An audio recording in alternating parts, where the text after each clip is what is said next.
Capitalism, skyscrapers, ornamentics, and the glory of the Roman Empire.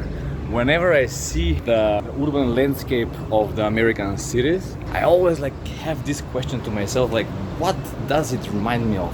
And the best way to kind of give some explanation is this: capitalism, skyscrapers, ornamentics, and the glory of the Roman Empire. Skyscrapers are typical implication of capitalism, it's multiplication of ground floors into the height and getting maximum profit and exploiting the real estate as much as possible. But as you know, skyscrapers were not very decent for the regular human eyes, and then architects like Louis Sullivan and the Chicago School invented putting a lot of ornamentics on the skyscrapers so they can make them more absorbable for the regular citizen.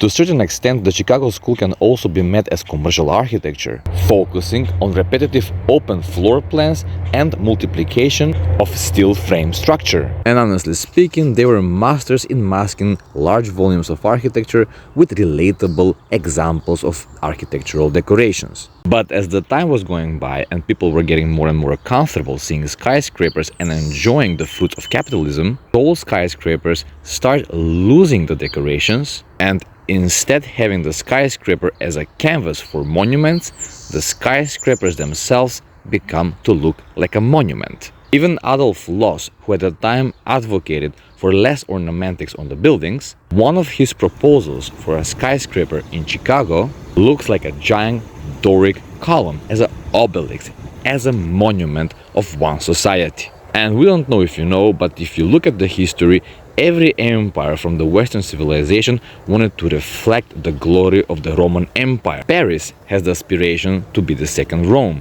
London wanted to be the second Rome. And in the late 19th century and the beginning of the 20th century, the American cities were aspiring to become this reflection of the old Roman glory. This time, this Rome did not have palaces and monuments, but only monuments, created as an alter ego of the new power: progress, steel, and GDP.